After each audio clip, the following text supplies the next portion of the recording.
ஆண்டவரே உம்முடைய வல்லமை எங்களில ஊற்றுங்கன்னு சொல்லி ஹல்லேலூயா ஆண்டவர்கிட்ட கேட்போம். ஒரு சிலராய் கூடி வந்திருந்தாலும் கர்த்தர் பெரியவர்.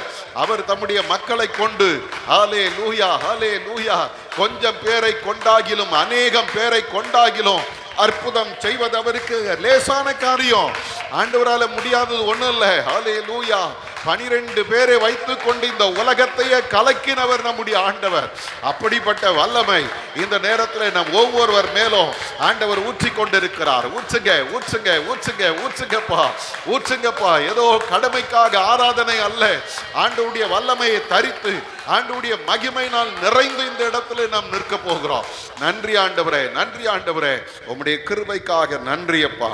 ஹல்லேலூயா. இந்த அருமையான நேரத்தில் தகப்பனே எங்களை ஒரு விசை உம்முடைய சமூகத்தில் அர்ப்பணிக்கிறோம். நீர் எங்களை பொறுப்பெடுத்துக் கொள்ளும். ஹல்லேலூயா ஹல்லேலூயா. கிருபையும் இரக்கம் நிறைந்த எங்கள் நல்ல ஆண்டவரே, இந்த அருமையான இந்த மாலை நேரத்துக்காக உமக்கு ஸ்தோத்திரப்பா. இந்த நேரத்தில் எங்களை முற்றிலுமாக உம்முடைய சமூகத்தில் தாழ்த்துகிறோம், அர்ப்பணிக்கிறோம். நீர் எங்களோடு கூட இருக்கிறீர், நீர் எங்களை நடத்துகிறீர், நீர் எங்களை பாதுகாக்கிறீர், நீர் எங்களை பராமரித்து வந்திருக்கிறீர். இந்த நாளெல்லாம் உம்முடைய கிருபை எங்களை சூழ்ந்து கொண்டதற்காக ஸ்தோத்திரம் செலுத்துகிறோம். ஆண்டவரே, இந்த நேரத்தில் நாங்கள் உம்மை உயர்த்துகிறோம். நீர் உம்முடைய பரிசுத்த ஆவியை எங்கள் ஒவ்வொருடைய உள்ளத்திலும் பொழிந்தருளுவீராக. ஆண்டவரே, வெறுமையான பாத்திரங்களாய் வாழ்வது போதாது சுவாமி. கர்த்தருக்கென்று ஆண்டவரே உம்முடைய வல்லமையில் நிறைந்தவர்களாய் நாங்கள் வாழ கிருபை செய்யும். வந்த எல்லாரையும் கர்த்தர் ஆசீர்வதிங்க. உம்முடைய தெய்வீக பிரசன்னம் இந்த நேரத்தில் ஒவ்வொருவரையும் சூழ்ந்து கொள்ள ஜெபிக்கிறேன். நீரே பொறுப்பெடுத்துக் கொள்ளும், வழி நடத்தும், கிருபைகளை தார். இயேசுவின் மூலம் ஜெபிக்கிறோம் எங்கள் நல்ல பிதாவே. ஆமேன் ஆமேன். உட்காரும். அல்லேலூயா அல்லேலூயா. இந்த அருமையான நேரத்தில் வந்திருக்கிற உங்கள் யாவரையும் ஆண்டவராகிய இயேசு கிறிஸ்துவின் இனிதான நாமத்தினாலே வாழ்த்துகிறேன், வரவேற்கிறேன். ஆண்டவர் தாமே இந்த நாளுக்கும் இந்த நேரத்திற்கும் உரிய எல்லா ஆசீர்வாதங்களினாலும் உங்களை நிறைத்து வழி நடத்துவாராக. சற்று நேரம் நாம் சிந்திக்கும்படியாக தெரிந்து கொண்ட வேத பகுதி, வேத வசனம் யாக்கோபு எழுதின நிருபம். யாக்கோபின் நிருபம் 5ஆம் அதிகாரம். யாக்கோபு 5ஆம் அதிகாரம் 11வது வசனத்தை யாராகிலும் ஒருத்தர் வாசிங்க. யாக்கோபு 5:11. இதோ பொறுமையாய் இருக்கிறவர்களை பாக்கியவான்கள் என்கிறோமே, யோபின் பொறுமையை குறித்து கேள்விப்பட்டிருக்கிறீர்கள், கர்த்தருடைய செயலின் முடிவையும் கண்டிருக்கிறீர்கள். கர்த்தர் மிகுந்த உருக்கமும் இரக்கமும் உள்ளவராய் இருக்கிறாரே. அருமையானவர்களே, இந்த இடத்துல நாம் பார்க்கும்போது ஆண்டவர் இந்த யாக்கோபு மூலமாக நமக்கு கற்றுத்தருகிற ஒரு பாடம் உண்டு. அது என்ன அப்படின்னா, பொறுமையாய் இருப்பவர்கள் பாக்கியவான்கள். அல்லேலூயா. பொறுமையாய் இருக்கிறவர்கள் பாக்கியவான்கள். இதை ஆங்கில வேதத்தில் நீங்க பார்த்தீங்கன்னா we count them happy which endure என்று சொல்லுகிறது.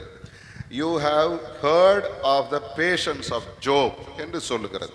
இந்த இடத்துல நாம் பார்க்கிற அந்த 2 வார்த்தைகள், ஒன்று endure என்கிற வார்த்தை, ரெண்டாவது patience அப்படின்ற அந்த வார்த்தை. இந்த ரெண்டுக்குமே ஒரே ஏறக்குறைய ஒரு அர்த்தம் தான் உண்டு. அது என்ன அப்படின்னு பார்த்தீங்கன்னா பொறுமை. ஆனால் இந்த endure அப்படின்ற வார்த்தைக்கு இன்னும் ஒரு சில அர்த்தங்களை சொல்லுகிறார். என்ன சொல்றாங்கன்னா, நீடித்திரு, நிலைத்திரு, நீடித்து உழை, தாங்கிக்கொள், பொறுமையாயிரு. இத்தனை வார்த்தைகளும் அந்த endure அப்படின்ற வார்த்தைக்கு சொல்லப்படுது. நீடித்திரு, நிலைத்திரு, நீடித்து உழை, தாங்கு, பொறுமையாயிரு. அருமையானவர்களே, இந்த ஆண்டவருடைய வேதம் சொல்லுகிறது யார் பாக்கியவான்கள் அப்படின்னு பார்த்தீங்கன்னா, யாரெல்லாம் நீடித்து நிலைத்திருக்கிறார்களோ, யாரெல்லாம் நீடித்து உழைக்கிறார்களோ, யாரெல்லாம் பொறுமையா இருக்கிறார்களோ, யாரெல்லாம் சகித்து கொண்டிருக்கிறார்களோ, அத்தனை பேரையும் வேதம் சொல்லுது பாக்கியவான்கள். ஒரு அல்லேலூயா சொல்லுங்க. அல்லேலூயா. அப்ப இத சொல்லிட்டு இந்த யாக்கோபு சொல்றாரு, அந்த பொறுமைக்கு ஒரு மனிதனை காண்பிக்கிறார். அவர் யாரு அப்படின்னா, இங்க சொல்லுகிறது, யோபின் பொறுமையை குறித்து கேள்விப்பட்டிருக்கிறீர்களே. யோபு தன்னுடைய வாழ்க்கையில நிலைத்திருந்ததை குறித்து கேள்விப்பட்டிருக்கிறீர்களே. யோபு நீடித்து உழைத்ததை குறித்து கேள்விப்பட்டிருக்கிறீர்களே, யோபு தாங்கி கொண்டதை குறித்து நீங்கள் கேள்விப்பட்டிருக்கிறீர்களே, யோபு பொறுமையாய் இருந்ததை குறித்து நீங்கள் கேள்விப்பட்டு, எப்படி இதெல்லாம் நீங்க யோசிச்சு பார்த்தீங்கன்னா யோபுனுடைய வாழ்க்கை ஒரு பெரிய ஒரு பாடமாக இந்த நாட்களில நமக்கு அமைந்திருக்கிறது. காரணம் என்ன அப்படின்னா, இப்பொழுது பார்த்தீங்கன்னா அநேகருடைய புலம்பல் என்ன தெரியுமா, ஆண்டவர் ஏன் எனக்கு இந்த சூழ்நிலை அனுமதிச்சாரு, ஏன் இந்த நெருக்கடி என் வாழ்க்கையில வந்தது, ஏன் எனக்கு மட்டும் ஆண்டவர் ஒழுங்கா ஏற்ற நேரத்துல பதில் தர மாட்டேங்கிறாரு. ஒருத்தர் சொன்னாங்க, அந்த கடைசி நேரம் வரைக்கும் ஆண்டவர் என்னை இழுத்து கொண்டு போறாருயா, பிரச்சனை என்ன ஆகுமோன்னு பயந்து நிற்கிற அந்த நிலைக்கு கொண்டு போறார். கடைசி ஸ்டேஜ் வரைக்கும் போகுது. அதன் பிறகு பார்த்தா எதிர்பாராத ஒரு விடுதலையை கடவுள் எனக்கு தருகிறார். அப்ப நம்முடைய ஆவிக்குரிய வாழ்க்கையில் யோபு நமக்கு கற்றுத்தருகிற காரியம் என்ன அப்படின்னா, எந்த சூழ்நிலை வந்தாலும் கொஞ்சம் நிலைத்திரு, எந்த சூழ்நிலை வந்தாலும் கொஞ்சம் பொறுமையாயிரு, எந்த சூழ்நிலை வந்தாலும் நீடித்து இருக்க பாரு, ஆண்டவர் ஒரு நாளும் உன்னை வெட்கப்படுத்த மாட்டார். காரணம் என்ன, அந்த வசனத்துடைய கடைசி பகுதி சொல்லுகிறது, கர்த்தர் மிகுந்த உருக்கமும் இரக்கமும் உள்ளவராயிருக்கிறாரே. அப்ப ஆண்டவர் கொடூரமானவர் அல்ல, ஆண்டவர் நம்மை தண்டிக்கிறவர் அல்ல, ஆண்டவர் நமக்கு தீமை செய்கிறவர் அல்ல. அவர் யார் அப்படின்னா, அவர் இரக்கமும் உருக்கமும் உள்ளவர், அதுவும் மிகுந்த உருக்கம் உள்ள தேவன். எனக்கு அருமையானவர்களே, இந்த வசனத்தை நாம் பார்த்த பொழுது யோபுடைய வாழ்க்கையில் ஒரு 3 காரியத்தில் அவர் நிலைத்திருந்ததை நாம் சிந்தித்து கடந்து செல்ல இருக்கிறோம். யோபு அப்படி என்ன அவர் நிலைச்சிருந்துட்டாரு அப்படின்னு பார்த்தீங்கன்னா, முதல்ல யோபு தன் வாழ்விலே அவர் நிலைத்திருந்தார். யோபுனுடைய வாழ்க்கை குறித்து நாம் பார்க்கும்போது யோபுவின் புஸ்தகம் 1ஆம் அதிகாரம் 1வது வசனத்தை நாம் பார்ப்போமானால், வேதம் யோபுவை குறித்து சொல்லுகிற சாட்சியை நாம் அங்கே பார்க்கிறோம். என்ன சொல்லுது பாருங்க, ஊத்ஸ் தேசத்துல யோபு என்னும் பேர் கொண்ட ஒரு மனுஷன் இருந்தான். அந்த மனுஷன் உத்தமனும் சன்மார்க்கனும் தேவனுக்கு பயந்து பொல்லாப்புக்கு விலகுகிறவனுமாயிருந்தான்.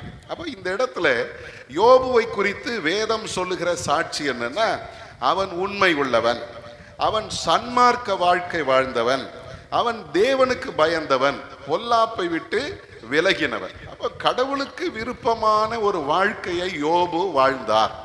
சரி, இது வேதம் சொல்லுகிற சாட்சி.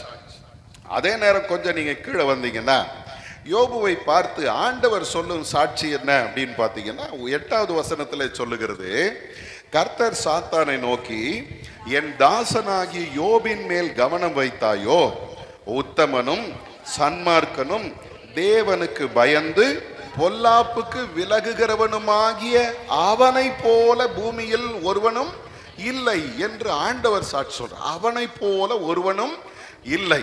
அருமையானவர்களே, வேதம் தருகிற சாட்சி, ஆண்டவர் தருகிற சாட்சி, இது ரெண்டுலயும் அவனுடைய வாழ்க்கை அவ்வளவு மேன்மையாய் புகழப்பட்டது.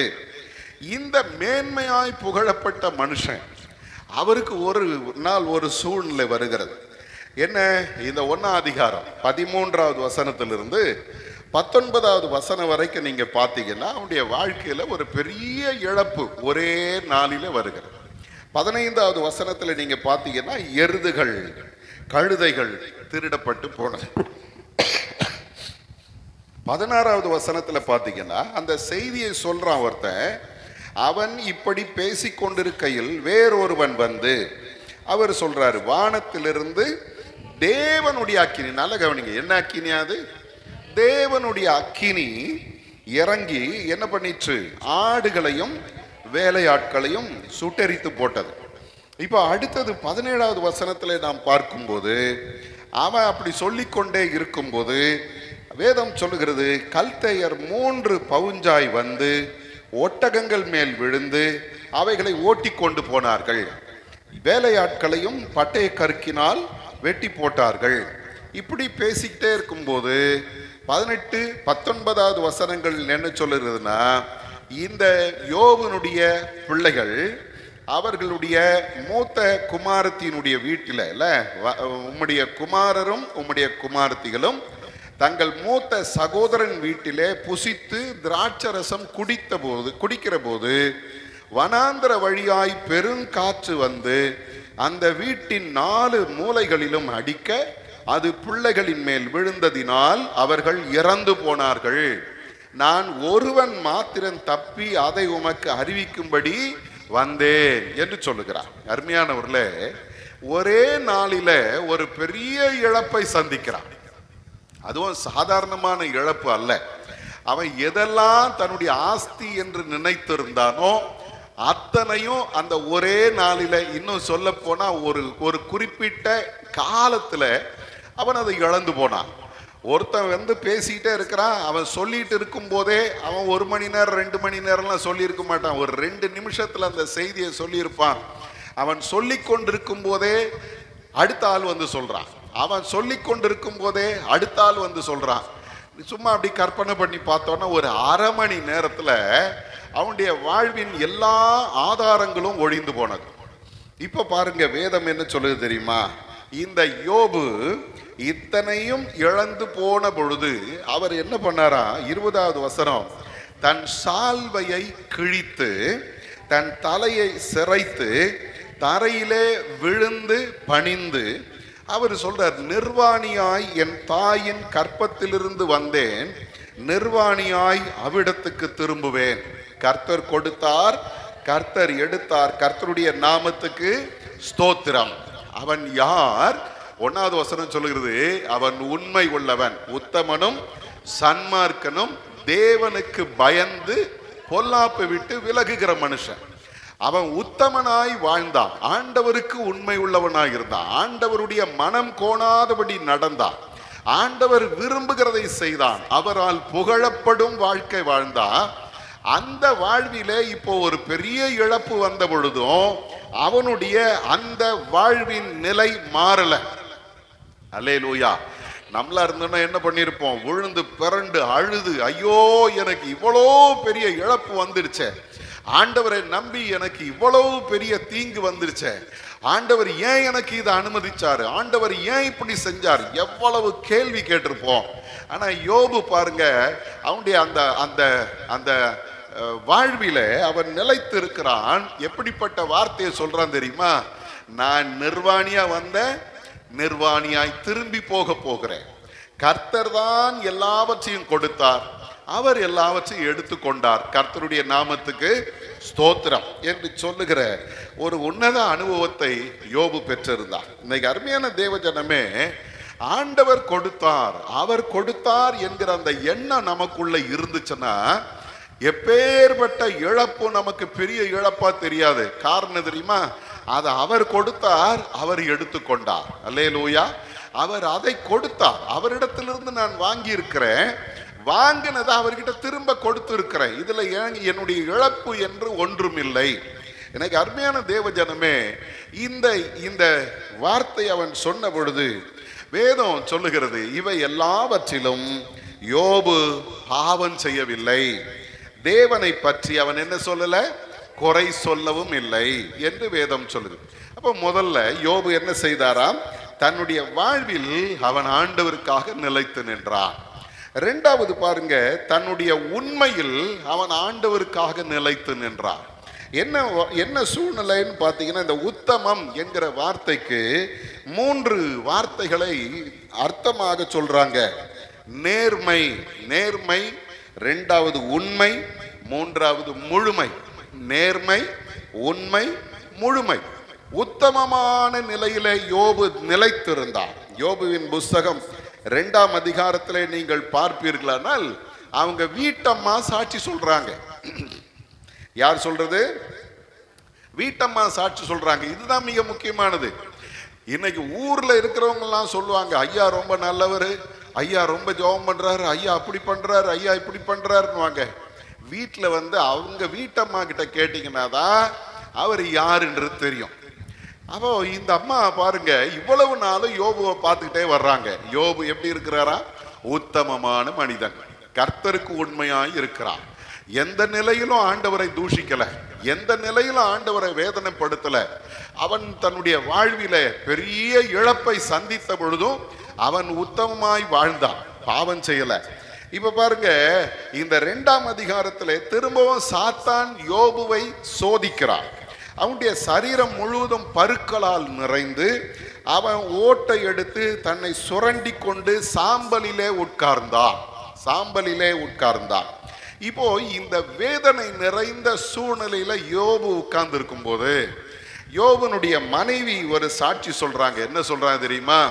நீர் இன்னும் உம்முடைய உத்தமத்தில் உறுதியாய் நிற்கிறீரோ. அப்ப அவங்களுக்கு தெரியுது, இந்த மனுஷன் என்ன பண்ணல, இன்னும் தன்னுடைய உத்தமத்திலிருந்து விலகல. ஒரு அல்லேலூயா சொல்லுங்க. இவன் இன்னும் தன்னுடைய உண்மையிலிருந்து விலகல, இவன் இன்னும் தன்னுடைய நேர்மையிலிருந்து விலகல. கடவுளுக்கு முன்பாக நேர்மையான மனிதனாய் அவன் நிற்கிறான். அந்த அம்மா சொல்றாங்க, இன்னுமா நீ நிலைத்து நிற்கிறாய், இன்னுமா நீ உத்தமத்துல உண்மையில நேர்மையில நீ நிலைத்து நிற்கிறாய் இல்லையா? இன்னைக்கு அருமையான தேவ ஜனமே, இந்த இடத்துலையும் நாம் பார்க்கிற ஒரு காரியம் தெரியுங்களா? யோபனுடைய 2வது அவன் உண்மை உள்ளவனாய் நின்றான் பாருங்க. அவன் என்ன சொல்றான் கடவுளை குறித்து 10வது வசனத்துல, நீ பைத்தியக்காரி பேசுகிறது போல பேசுகிறாய், தேவன் கையிலே நன்மையை பெற்ற நாம் தீமையை பெற வேண்டாமோ. நல்ல கவனிங்க, இங்க யோபனுடைய நேர்மையை நாம் பார்க்கிறோம். நம்மளா இருந்தா என்ன பண்ணியிருப்போம்? ஏன் ஆண்டவர் எனக்கு ஏன் இந்த தீமையை செய்யணும் அப்படின்னு கேட்டிருப்போம். ஆனா யோபனுடைய அந்த நேர்மையான வார்த்தையை பாருங்க. அவரிடத்திலிருந்து நான் இதுவரைக்கும் நன்மையை பெற்றிருக்கிறேன். இதுவரைக்கும் என்ன பெற்றிருக்கிறேன்? நன்மையை பெற்றிருக்கிறேன். நான் கேட்டதெல்லாம் கிடைச்சது, நான் கேட்காததும் கிடைச்சது. என் வாழ்க்கையில நிறைய ஆசீர்வாதங்களை நான் பெற்றிருக்கிறேன். எத்தனையோ பேர் என்னை பார்த்து பொறாமைப்படுகிற அளவிற்கு கர்த்தர் என்னை ஆசீர்வதித்தார். அவர் என்னுடைய எல்லா வாஞ்சைகளை நிறைவேற்றினார். நன்மையை மட்டுமே இதுவரைக்கும் பெற்றுக் கொண்டிருந்த நான் எதையும் பெறணும்? தீமையையும் பெறணும். அல்லேலூயா. ஆண்டவர் எனக்கு நன்மையை மட்டும் தரணும்னு எதிர்பார்த்த மனிதன் யோபு அல்ல. அவன் எப்படி எதிர்பார்க்கிறான் தெரியுமா? அவரிடத்திலிருந்து நன்மையை பெற்ற நாம் எதையும் பெற வேண்டும்? தீமையையும் பெற வேணும். அல்லேலூயா. எப்பவுமே ஒரு அப்பா ஒரு குழந்தைய கொஞ்சிக்கிட்டே இருந்தார்னா அந்த குழந்தை எப்படி போயிடும் தெரியுமா?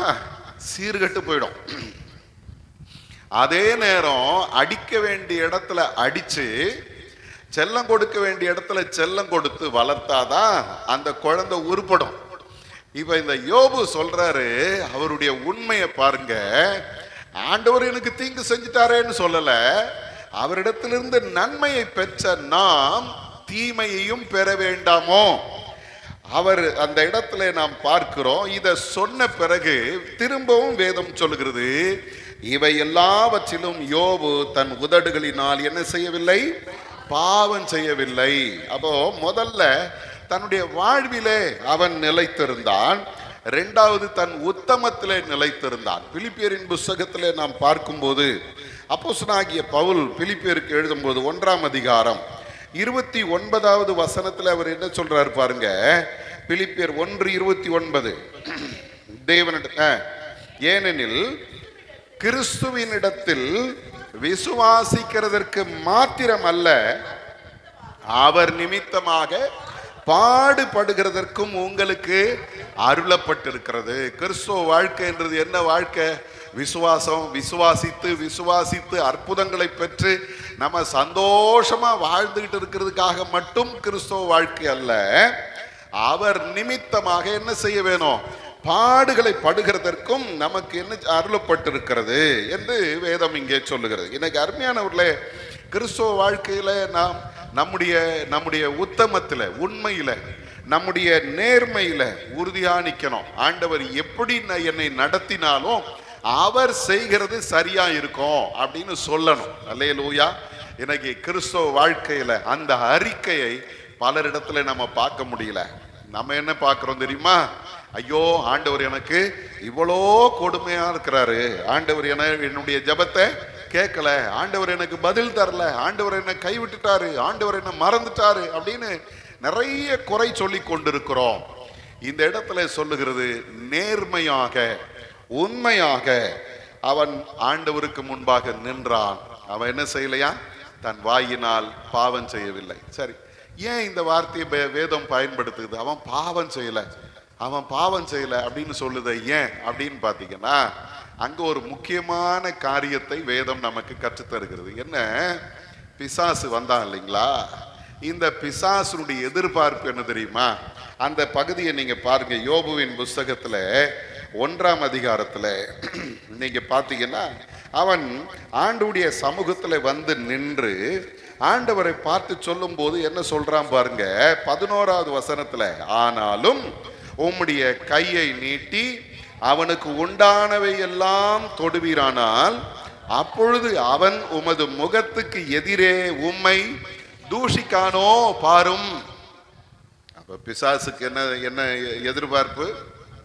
பிசாசு என்ன எதிர்பார்க்கிறார்? நம்ம ஆண்டவரை தூஷிக்கணும்.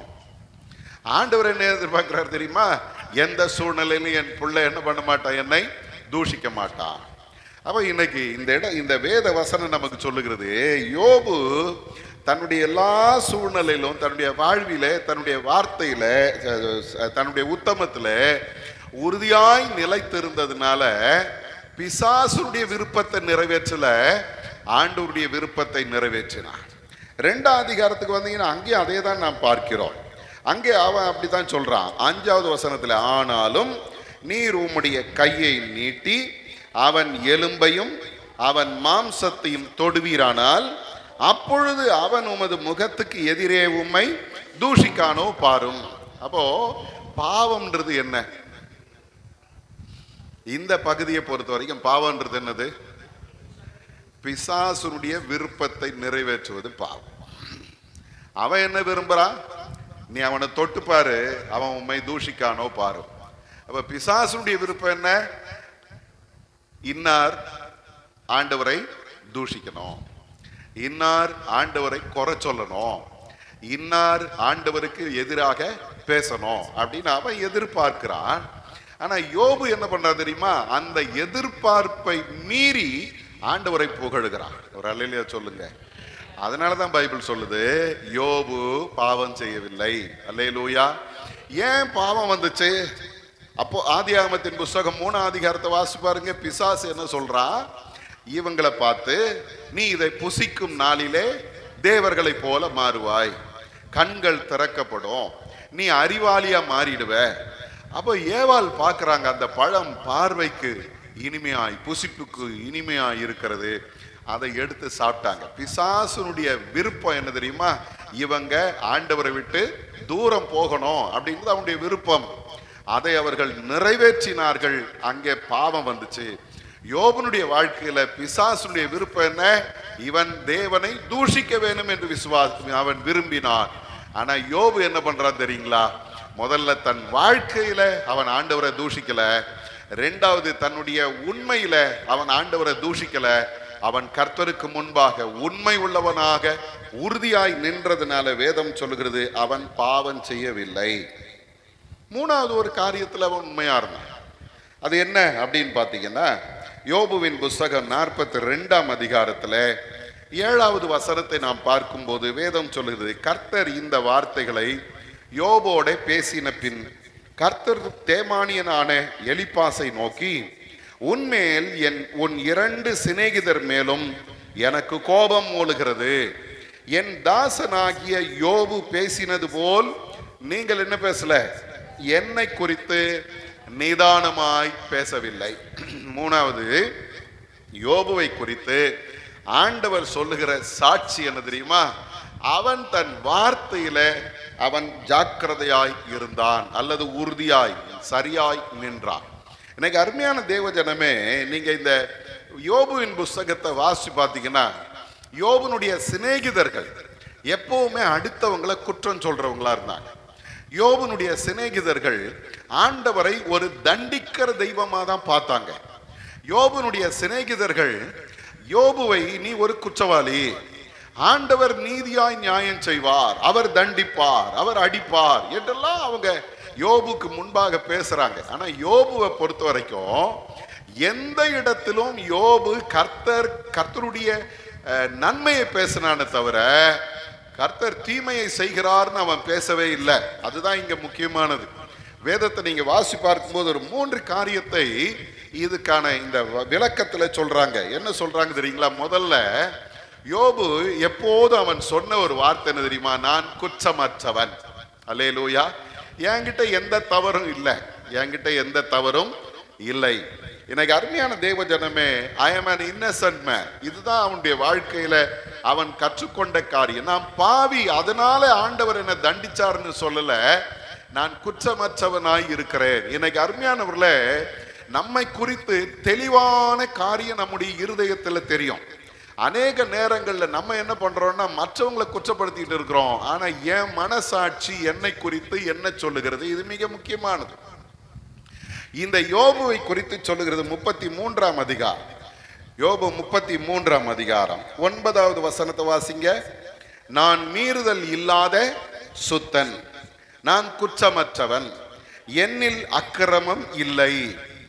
இத யார் சொல்றது அப்படின்னு பாத்தீங்கன்னா, யோபுனுடைய நண்பர்கள் அவனிடத்திலே அதை குறித்து பேசுகிறார்கள். ஆனா இந்த யோபுனுடைய ஒவ்வொரு வார்த்தையிலையும் அதை அவங்க பார்க்கிறாங்க. அதனாலதான் சொல்றாங்க, நீ எப்படி பேசுற தெரியுமா? நான் மீறுதல் இல்லாத சுத்தன், நான் குற்றமற்றவன், என்னில் அக்கிரமம் இல்லை என்று யோபு சொல்லுகிறான். அப்போ யோபு மற்றவங்களை பார்க்கல. யோபு யாரை பார்க்கல? யோபு யாரை பார்க்கல? மற்றவங்களை பார்க்கல. அவன் அப்படி இருக்கிறான், இவன் இப்படி இருக்கிறான், இவன் இப்படி பண்ணான், அவன் அப்படி பண்ணான், அது இல்லை. என்னை பொறுத்த வரைக்கும் நான் கர்த்தருக்கு முன்பாக எப்படி இருக்கிறேன்? குற்றமற்றவனா இருக்கிறேன். கர்த்தருக்கு முன்பாக நான் மீறுதல் இல்லாத சுத்தமானவனா இருக்கிறேன் அப்படின்ற அந்த எண்ணம் யோபுக்குள்ள இருந்தது. 2வது ஒரு காரியம் சொல்றாங்க யோபினிடத்துல. அது என்ன தெரியுங்களா? யோபு கர்த்தரை நல்லா தெரிஞ்சு வச்சிருக்கிறான். என்ன சொன்னானா, துன்மார்க்கனை கர்த்தர் தண்டிப்பார், நீதிமானுக்காக கர்த்தர் இறங்குவார். அது ஒரு காரியம். 2வது அதே காரியத்தில் அவன் என்ன சொல்றாருன்னா, சில நேரங்களில் நீதிமானையும் அவர் என்ன செய்வாராம்? தண்டிப்பார் அப்படின்ற ஒரு எண்ணம் யோபுக்குள்ள இருக்கிறது. இன்னைக்கு அருமையான தேவ ஜனமே, நான் ஏற்கனவே சொன்னது போல எப்போதும் செல்லம் கொஞ்சிக்கிட்டு இருக்கிறவர் அல்ல நம்முடைய ஆண்டவர். நம்ம எந்த இடத்துல தட்டி எந்த இடத்துல சீர் செய்யணுமோ அந்த இடத்துல அவர் சீர் செய்வார். அதற்காக ஆண்டவருக்கு முன்பாக நான் துன்மார்க்கனா இருந்துதான் அடி வாங்கணும்ன்ற அவசியம் இல்லை. நான் ரொம்ப நல்லவனா மாறணுன்றதுக்காக என்னை இன்னும் ஆண்டவர் புடமிட்டு கொண்டே இருக்கிறார். அதனாலதான் யோபு சொல்றாரு, அவர் என்னை சோதிக்கிறார், சோதித்த பின்பு நான் எப்படி இருக்க போகிறேன்? பொன்னாக விளங்குவேன். அப்ப அவனுடைய வாழ்க்கையில அந்த எண்ணம் இருந்துச்சு. இதே எண்ணம் தான் சங்கீதத்துல வந்தீங்கன்னா 73வது சங்கீதத்துல சங்கீதக்காரனுக்கும் அந்த எண்ணம் தான் இருந்துச்சு. நீங்க அந்த 73ஆம் சங்கீதத்தை வீட்டுல போய் உட்கார்ந்து வாசிச்சு பார்த்தீங்கன்னா அவன் என்ன பண்றான் தெரியுங்களா? துன்மார்க்கரை கவனித்து பார்க்க, துன்மார்க்கரை கவனிச்சு பார்க்கிறார் சங்கீதக்காரன். அந்த துன்மார்க்கனுடைய வாழ்க்கையில 3வது வசனத்துல இருந்து நீங்க பாத்தீங்கன்னா அவர் என்ன சொல்ற தெரியுமா? துன்மார்க்கரின் வாழ்வை நான் காண்கையில் வீம்புக்காரராகிய அவர்கள் மேல் என்ன கொண்டேன்? பொறாம கொண்டேன். ஏன் தெரியுமா? மரண பரியந்தம் அவர்களுக்கு இடுக்கண்கள் இல்லை, அவர்களுடைய பலன் உறுதியாயிருக்கிறது, அவர்களுக்கு நரர் படும் வருத்தத்தில் அவர்கள் அகப்படார்கள், மனுஷர் அடையும் உபாதையை அடையார்கள். இப்படி நிறைய சொல்லிட்டு வர்றார். அவங்களுக்கு அது இல்லை, அந்த குறை இல்லை, இந்த பிரச்சனை இல்லை, அவங்க சமாதானமா இருக்கிறாங்க, பெருமையா நடக்கிறாங்க, எல்லாம் இதெல்லாம் சொல்லிட்டே வர்றாரு. நம்ம கூட அப்படிதான் சொல்றோம். அவன் எவ்வளோ மோசமா வாழறான், ஆனா அவன் நல்லா இருக்கிறானே, நான் எப்ப பாரு ஆண்டவரே ஆண்டவரே ஆண்டவரேன்னு கூப்பிட்டு எனக்கு ஒண்ணுமே நடக்கலையே, ஏன் இப்படி அப்படின்னு நம்ம நினைக்கிறோம். இங்கேயும் சங்கீதக்காரன் அப்படிதான் சொல்றான், ஏன் அவன் மட்டும் நல்லா இருக்கிறான், எனக்கு ஏன் இந்த பிரச்சனை? கடைசியா அவர் இப்படியும் சொல்றார். என்ன சொல்றார் தெரியுமா? 13வது வசனத்துல சொல்றார், நான் விருதாவாகவே என் இருதயத்தை சுத்தம் பண்ணி குற்றம் இல்லாமையிலே என் கைகளை கழுவினேன். வேஸ்டியா? எல்லாம் பரிசுத்தமா வாழறதுன்றது வேஸ்ட், சுத்தமா இருக்கணும்ன்றது வேஸ்ட், கடவுளுக்கு முன்பாக யோக்கியமா நடக்கணும்ன்றது வேஸ்ட். ஏன் அப்படின்னா, நாள்தோறும் நான் வாதிக்கப்பட்டு காலை தோறும் தண்டிக்கப்பட்டு கொண்டு இருக்கிறேன். இது யோபு இந்த சங்கீதக்காரனுடைய அனுபவம். டெய்லி பிரச்சனை தான், டெய்லி போராட்டம் தான். நான் ஆண்டவருக்கு முன்னால உண்மையா இருந்து என்ன பிரயோஜனம்? சொன்னவர் அதோட நிறுத்தி இல்லை, தொடர்ந்து நீங்க வந்தீங்கன்னா அந்த இடத்துல நீங்க பார்க்கும்போது நான் 22வது வசனத்துல சொல்றார், நான் காரியம் அறியாத மூடனானேன், உமக்கு முன்பாக மிருகம் போல இருந்தேன். நல்ல கவனிங்க, கர்த்தருடைய அந்த உண்மைத்தன்மை அறிந்து கொள்ளாத ஒரு மனிதன் யார் அப்படின்னா மிருகம். அல்லேலூயா. அதுக்கு தான் நம்ம எஜமானன் நல்லவனா கெட்டவனான்னு புரிஞ்சுக்கிறதுக்கு ரொம்ப கஷ்டம். நல்லா கவனிச்சு பாருங்க, என்னதான் செல்லமா நாயை வளர்த்தாலும் கறித்துண்டை போட்டுட்டு அது பக்கத்துல போய் கையை வச்சிங்கன்னா அது என்னதான் பண்ணும்? எட்டி பிடிக்கும். ஐயோ, இவங்க இவ்வளோ நல்லவங்களாச்சே, நமக்காக இவ்வளோ கஷ்டப்படுறாங்க, இதெல்லாம் வாங்கி கொடுக்குறாங்களே அப்படின்னு அது யோசிக்க போறது இல்லை. அது என்ன யோசிக்க தெரியுமா? நமக்கு சாப்பாடும் போட்டு அதை திருப்பி எடுத்துக்கிறாங்க போல இருக்குது அப்படின்னு அது கடிச்சிடும். அது இது மட்டும் இல்ல, எல்லா மிருகமும். அப்போ சங்கீதக்காரன் சொல்றாரு, ஆண்டவரை நான் இன்னும் அறியாமல் மூடனாய் இருந்தேன், எப்படி இருக்கிறேன்? உமக்கு முன்பாக மிருகம் போல இருக்கிறேன் சொல்லிட்டு அடுத்தது சொல்றாரு, ஆனாலும் நான் எப்போதும் உம்மோடு இருக்கிறேன். ஒரு அல்லேலூயா சொல்லுங்க. உலகத்தில் இருக்கிற துன்மார்க்கனுக்கு இந்த பாக்கியம் கிடைக்கல. நல்ல கவனிங்க, பல நேரங்கள்ல நம்ம துன்மார்க்கனோட நம்ம ஒப்பிட்டு பார்த்து அவன் ரொம்ப நல்லா இருக்கிறான் அப்படின்னு யோசிச்சுட்டு இருக்கிறோம். அவனை விட ஒரு பெரிய பாக்கியம் நமக்கு இருக்கிறது. என்ன தெரியுமா? நான் எப்போதும் ஆண்டவரோடு இருக்கிறேன். ஒரு அல்லேலூயா சொல்லுங்க. நான் ஆண்டவரோடு இருக்கிறேன். லூக்காவிலே மூத்த குமாரனுக்கு அப்பா சொல்ற பதில் என்ன தெரியுமா? மகனே, நீ எப்போது என்னோடு இருக்கிறாய், எனக்கு உரியதெல்லாம் உன்னுடையதா இருக்கிறது. அல்லேலூயா. அப்ப இன்னைக்கு ஆண்டவர் உங்களை என்னையும் பார்த்து சொல்றாரு, உலக மனிதர்களை பார்த்து நீ நொந்து போகாத.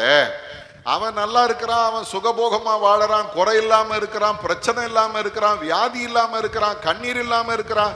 நான் ஆண்டவரை நோக்கி பார்த்து கூப்பிட்டு பரிசுத்தமாய் வாழ்ந்து எனக்கு என்ன பயன்னு சொல்லாத. நீ எப்போதும் என்னோடு இருக்கிறாய். அல்லேலூயா. எப்போது என்னோடு இருக்கிறாய், என் வலது கையை பிடித்து தாங்குகிறீர். சங்கீதக்காரனுக்கு ஒரு பெரிய நம்பிக்கை, ஆண்டவரோடு நான் இருக்கிறது மட்டுமல்ல, என் ஆண்டவர் என் வலது கையை பிடித்து தாங்குகிறவராய் இருக்கிறார். அடுத்தது சொல்றான், உங்களுடைய ஆலோசனையின்படி என்னை நடத்தி கொண்டிருக்கிறீர். அல்லேலூயா. இதுதான் உண்மை. எந்த நிலையில நான் இருந்தாலும் யாருடைய ஆலோசனையில நடக்கிற? கர்த்தருடைய ஆலோசனையில நடக்கிறேன். ஆகவே முடிவிலே என்னை மகிமையில் ஏற்றுக்கொள்வீர். ஒரு அல்லேலூயா சொல்லுங்க. நான் இந்த உலகத்தோடு முடிந்து போகிற வாழ்க்கை வாழல, ஒரு மகிமையான வாழ்க்கைக்கு என்னை நான் ஆயத்தப்படுத்தி கொண்டிருக்கிறேன் சொல்லிட்டு 25வது வசனம் சொல்றாரு, பரலோகத்தில் உம்மை அல்லாமல் எனக்கு யாருண்டு? பூலோகத்தில் உம்மை தவிர எனக்கு வேற விருப்பம் இல்லை. இன்னைக்கு அருமையான தேவ ஜனமே, யோபுனுடைய வாழ்க்கையில ரெண்டாவது அவன் உண்மையாய் நம்பின ஒரு காரியம் தெரியுமா? கர்த்தர் துன்மார்க்கனுக்கு தண்டனையை கொடுக்கிறார். நீதிமானை அவர் என்ன செய்யறாரா? அவனுக்கு இறங்குகிறார். அதே நேரம் ஒரு சில நேரங்கள்ல நீதிமானையும் கர்த்தர் தண்டிப்பார். ஆகவே அது ஒரு பெரிய விஷயம் கிடையாது அவனுடைய வாழ்க்கை. மூணாவது ஒரு காரியத்தை இந்த யோபு நம்பினார். என்ன தெரியுங்களா? பாடுகளை சகிக்க முடியல, ஆனாலும் நம்பிக்கையிலே நான் நிலைத்திருப்பேன் அப்படின்ற ஒரு வார்த்தை யோபுனுடைய வாழ்க்கையா இருந்துச்சு. பாடுகளை என்னால சகிக்க முடியல, இழப்புகளை சகிக்க முடியல, என் சரீரத்தில் இருக்கிற வியாதியை சகிக்க முடியல, இதெல்லாம் என்னால தாங்க முடியாது. ஆனா இன்னொரு பக்கம் ஒரு நம்பிக்கை இருக்கு. என்ன தெரியுமா? அவரையே நான் நம்பி அவரில் நிலைத்திருப்பேன். அல்லேலூயா. யோபு 19ஆம் அதிகாரம் 25லிருந்து 27 வசனங்களை நீங்கள் பார்ப்பீர்களானால் யோபுனுடைய விசுவாச அறிக்கையை நாம் அங்கே பார்க்கிறோம். வாசிங்க. என் மீட்பர் உயிரோடு இருக்கிறார் என்றும் அவர் கடைசி நாளில் பூமியின் மேல் நிற்பார் என்றும் நான் அறிந்திருக்கிறேன். என் மீட்பர் உயிரோடு இருக்கிறார். அல்லேலூயா. என் ஆண்டவர், என்னை ரட்சிக்கிறவர், என்னை விடுதலை ஆக்குகிறவர் உயிரோடு இருக்கிறார்.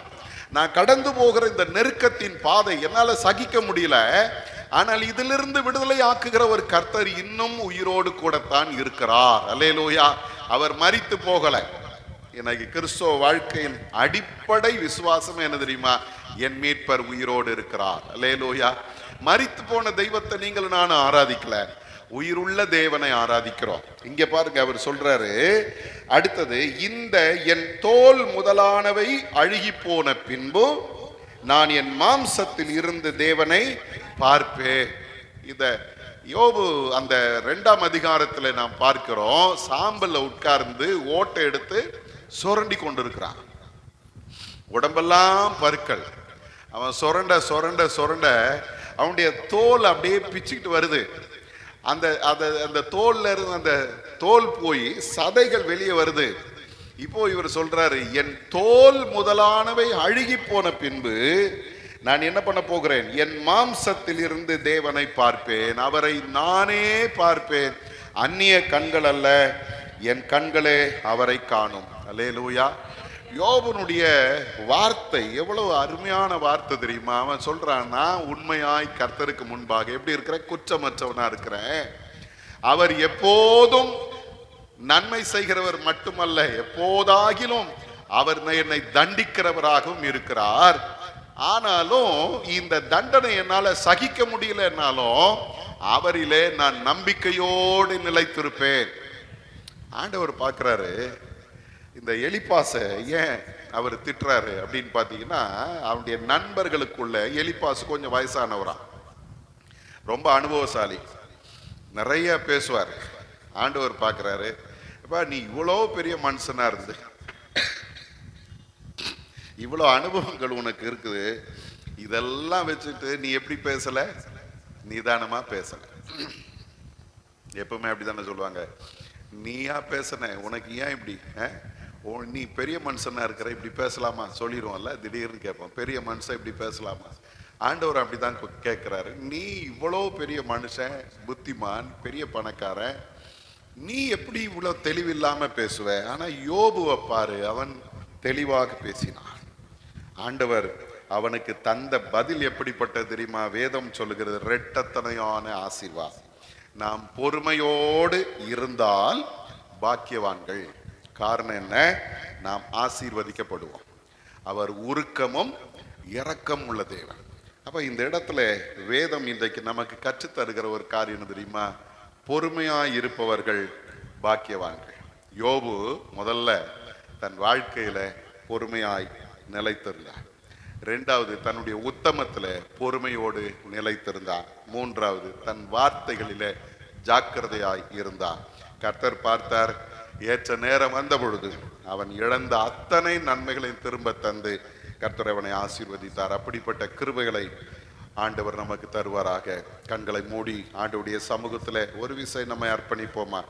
ஆண்டவர் சொல்றார், மகனே மகளே, உன் வாழ்க்கையில் இருக்கிற பிரச்சனைகளையும் போராட்டங்களையும் கண்டு நீ சோர்ந்து போய் நிற்கிறாய். பல நேரங்கள்ல ஆண்டவரே, நான் உமக்கு உண்மையாயிருந்து என்ன பயன் என்று சொல்லி கொண்டிருக்கிறாய். ஆண்டவரே, ஏன் எனக்கு மட்டும் இந்த பிரச்சனை, என்னை ஏன் இப்படி தண்டிக்கிறீர் என்று கேள்வி கேட்கிறவர்களாய் இருக்கிறோம். ஆனால் யோபு தன்னுடைய வாழ்க்கையில ஆண்டவருக்கு முன்பாக உறுதியாய் நின்றான். அவன் எல்லாவற்றையும் இழந்தாலும் அவனுடைய வார்த்தை எப்படிப்பட்டதா இருந்துச்சு தெரியுங்களா? நிர்வாணியாய் வந்தேன், நிர்வாணியாய் திரும்ப போகிறேன். கர்த்தர் கொடுத்தார், கர்த்தர் எடுத்தார், கர்த்தருடைய நாமத்துக்கு ஸ்தோத்திரம் என்று சொல்லி அவன் ஆண்டவரை புகழுகிறவனாய் இருந்தான். பிசாசுடைய விருப்பத்தை நிறைவேற்றுகிறவனாய் இல்லை. எனக்கு ஆண்டவருடைய சமூகத்துல நம்மை அர்ப்பணிப்போமா? ஒருவேளை நமக்கு இருக்கிற இந்த பிரச்சனையை பார்த்து நம்ம கர்த்தரிடத்துல கோபப்பட்டு பேசுவோமானால் பிசாசு ஜெயிச்சிருவான். என் ஆண்டவர் அந்த பிசாசுக்கு முன்பாக வெட்கப்பட்டு நிற்கிற ஒரு சூழ்நிலை வந்துடும். ஆனா இங்க பாருங்க, ஆண்டவரை அவங்க ஒரு நாள் விட்டு கொடுக்கல. அவருக்கு முன்பாக உத்தமமாய் வாழ்ந்தார். அவன் உண்மை உள்ள மனிதனாய் நின்றான். 2வது நாம பார்த்தோம், உண்மை உள்ள மனிதனாய் நின்றான். அவனுடைய ஆஸ்திகள் போனது, பிள்ளைகள் போனது, கடைசி அவனுடைய சரீரத்துல ஆரோக்கியம் போனது. எல்லாவற்றையும் இழந்த பொழுதும் அவனுடைய வாழ்க்கையில அவன் தன்னுடைய உத்தமத்தை மட்டும் விடவே இல்லை. நேர்மையை விடல, உண்மையை விடல. இன்னைக்கு ஆண்டவருடைய சமூகத்துல நம்ம ஒப்பு கொடுப்போம். ஆண்டவரே, எது இழந்தாலும், எது எனக்கு இல்லாமல் போனாலும் என்னுடைய உத்தமத்துல உமக்கு முன்பாக நான் உத்தமமாய் நிற்கிறதுல குறைபட்டு போகாம என்ன காத்துக்குங்கப்பா. என்னுடைய உத்தமத்துல உறுதியாய் இருக்க உதவி செய்யும் என்று ஆண்டவருடைய சமூகத்துல ஒப்பு கொடுப்போமா? இவை எல்லாவற்றிலும் யோபு தன் வாயினால் பாவம் செய்யவில்லை.